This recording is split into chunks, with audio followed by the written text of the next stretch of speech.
वैशाली अगदी मनापासून तुमचं स्वागत करते माझ्या नवीन अशा एका ब्लॉगमध्ये।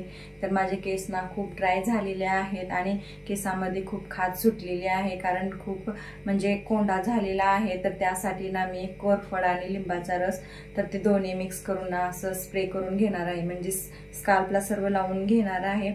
तर त्या अगोदर तुम्हाला दाखवते माझा जो स्टँड आहे, जे मी व्हिडिओ करण्यासाठी जे टिपॉड वापरते तर तो तुटलेला आहे आणि मला व्हिडिओ काढते वेळेस ना खूप प्रॉब्लेम येत आहे।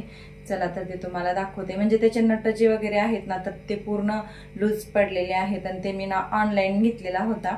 तर 5-6 महिने झालेला आहे तो चाललेला। तर हा माझा टीपॉड आहे, तर जो इथूनच ना मेन स्क्रू लूज झालेला आहे आणि ते ना मी मोबाईल म्हणजे स्टँडला अडकावते, तर त्याच्या बॅलन्सनी ना तो सतत खालीच पडतोय। तर मेन वरचा जो आहे ना तर इथलाच स्क्रू खराब झालेला आहे आणि त्याचे खालचे जे नट वगैरे होते ना तर त्यांनी आणलेले तो व्यवस्थित बसलेला, आणि जो इथला पार्ट आहे तर तोच व्यवस्थित नाही बसत। तर त्यांनी ना मला तारणं वगैरे म्हणजे असं पॅक करून दिलेलं होतं, पण मोबाईल अडकावलं ना तर त्याच्या बॅलन्सनी तो लगेच खाली पडला जातो, व्यवस्थित बसतच नाही। तर तो आणि कसं शूट करायला हे घरात नसतात आणि यशरुद्र लहान आहेत, त्यांना पण व्यवस्थित असं शूट करायला जमतच नाही, व्यवस्थित मोबाईल धरत नाहीत। तर हे माझं बरं होतं की आपलं स्टँडला अडकावलं आणि परत व्हिडिओ वगैरे शूट म्हणजे रेसिपीचे वगैरे अथवा मी काय करत असले तर ते मी अडकावायचे नाही, लहान माझं चालू असायचं म्हणजे शूट करायचे। पण आता कसं झालेलं आहे, हेच मेन म्हणजे तुटलेला आहे वरचा जो भाग आहे तो, आणि त्याच्यामुळे खूपच माझं अवघड झालेलं आहे। इथे ना मी कोरफडीचे 2 पान घेतलेले आहेत आणि कोरफड ना फ्रेश आहे, तर त्या आता सर्व त्याची साल वगैरे काढून ना त्याच्यातला जो गर आहे तर तो एका बाउलमध्ये मी काढून घेते। आणि ते ना 2 मोठाले लिंबू घेतलेले आहेत, ते सुद्धा फ्रेश आहेत, आणि एक आल्याचा तुकडा घेतलेला आहे, तर लिंबूना मी कट करून घेते। आणि जो गर काढलेला आहे कोरफडचा आणि आल्याचा तुकडा ते दोन्ही एकत्र करून आपल्याला मिक्सरला फिरवून घ्यायचा आहे, छानपैकी बारीक करून, आणि ते आपल्याला गाळून घ्यायचं आहे, कारण त्यात छोटे छोटे जर कण असतील तर ते स्प्रेमधून बाहेर येणार म्हणजे अडकतील आणि स्प्रे व्यवस्थित होणार नाही आपला। तर त्यामुळे ना आपण ते छानपैकी गाळून घ्यायचं।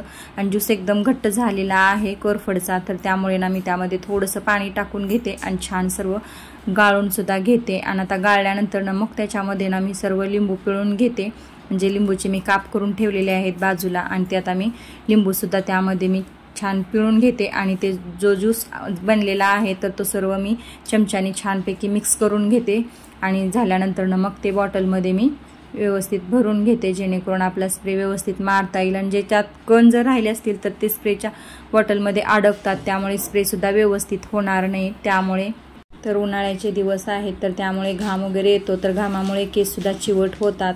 आणि माझ्यासुद्धा म्हणजे केसामध्ये कसं मी जास्तीचं तेल वगैरे लावत नाही, तर त्यामुळे ना स्किन पूर्ण कोरडी पडून ना तर म्हणजे कोंडा झालेला आहे, आणि कोंडा झाल्यावरती सुद्धा म्हणजे केसामध्ये खाज सुटते।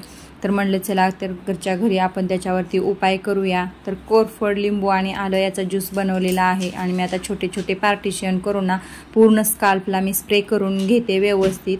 आणि काय करायचं आहे, थोडंसं राऊंड राऊंड शेपमध्ये ना मसाज करायचा आहे आपल्याला लावून, आणि सुरुवातीला ना पूर्ण स्काल्पला लावून घ्यायचा आहे, आणि मग जे राहिलेले केस आहेत तर त्या सर्व केसांना लावून घ्यायचा आहे।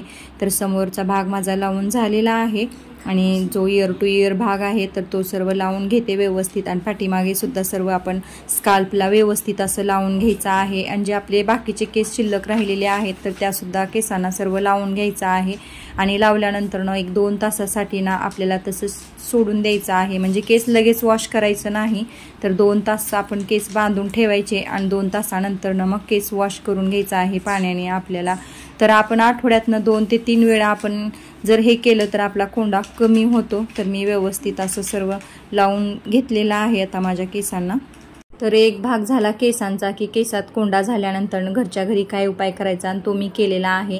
तर आज ना मी घरच्या घरी ॲब्रोज आणि ॲपर लिप करणार आहे। तर ॲब्रो हे दोऱ्याने करणार आहे आणि ॲपर लिप हे वॅक्सनं करणार आहे। तर कुठला वॅक्स वापरते आणि कशा प्रकारे मी स्वतःचे ॲब्रो आणि ॲपर लिप करते, चला तर मग ते तुम्हाला मी दाखवते। तर इथं मी बोलत असते वेळेस माझी लिपसिंग चुकत असेल तर हो. यश रुद्र खूप गोंधळ घालत होते, त्यामुळे आवाज व्यवस्थित आले नसल्यामुळे मी परत न इथे ना तो आवाज सर्व मी कट केलेला आहे. आणि परत चला तर आता आपण आयब्रो करून घेऊया सुरुवातीला. तर इथे ना मी आयब्रोच्या साईडने पावडर लावून घेते व्यवस्थित असं. आणि जो आपला रीलचा दोरा आहे म्हणजे शिलाई मशीनचा दोरा, तर तो मी पांढऱ्या कलरचा घेतलेला आहे. आणि थोडासा त्याचा तुकडा घ्यायचा आहे आपल्याला कट करून, आणि त्याची अशी गाठ मारायची आहे. दोन्ही तुकडे जॉईन करायचे आहेत आणि ते ना दोन्ही हातामध्ये घेऊन राऊंड राऊंड असे 4 ते 5 वेळेस राऊंड पिळे मारून घ्यायचे आहे. आणि दोन्ही हाताचं बॅलन्स कव्हर करून ना जे छोटे छोटे आपले सर्व केस आहेत तर ते काढून घ्यायचे. तर मी डाव्या बाजूची आयब्रो करून घेते आणि खालची बाजू करते सुरुवातीला.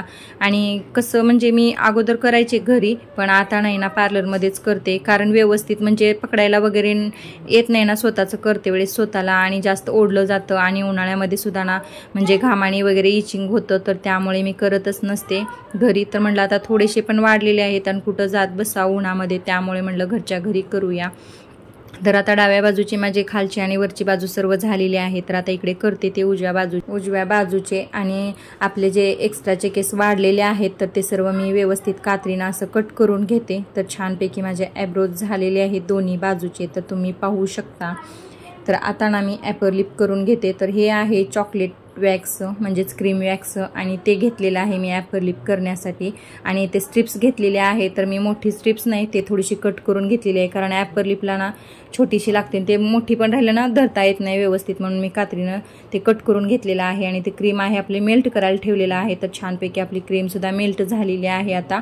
तर ते ना मी छान असं फुकून वगैरे लावते, कारण ते गरम असतं तर ते आपल्याला चटकासुद्धा बसण्याची शक्यता असते. आणि आपली स्किन म्हणजे नाजूक असते, स्किनची जे त्वचा असते ते नाजूक असते, तर त्यामुळे ना आपल्याला म्हणजे चटका वगैरे बसायची शक्यता असते. म्हणून आपण क्रीम ना व्यवस्थित फुकून वगैरे असं व्यवस्थितच लावून घ्यायचं. आणि आपल्याला जर घाम वगैरे येत असेल तर तिथे सुद्धा क्रीम आपली व्यवस्थित बसत नाही, तर त्यामुळे ना व्यवस्थित असं पावडर लावून ना मग क्रीम आपण लावून घ्यायची. आणि तुम्ही पाहू शकता की 1 टाईममध्येच ना केस माझे सर्व निघालेले आहेत अप्पर लिपचे. तर तुम्ही पाहू शकता की मला दुसऱ्यांदा क्रीम लावायची गरजच नाही, तर 1 टाईममध्येच माझे सर्व ॲपर लिप निघालेले आहेत. आणि ॲब्रोसुद्धा माझे व्यवस्थित झालेले आहेत. तर इथे ना मी निव्याचं ना सॉफ्ट असं मॉइश्चरायझर घेतलेलं आहे. तर आता म्हणजे आपण ॲब्रो वगैरे केलं ना तर चरचर करतं, परत ॲपर लिपसुद्धा केल्यावर जास्तीचं चरचर करतं. आणि आता त्यात उन्हाळा आणि घाम वगैरे येतो, तर घामाने तर जास्तच इचिंग होतं. तर ना मी ते मॉइश्चरायझर क्रीम असं लावून घेतलेलं आहे. तर माझे घरच्या घरी असे ॲब्रोज आणि ॲपर लिप. तर हा व्हिडिओ इथेच थांबवते. आवडल्यास चॅनेलला लाईक, शेअर आणि सबस्क्राईब करा.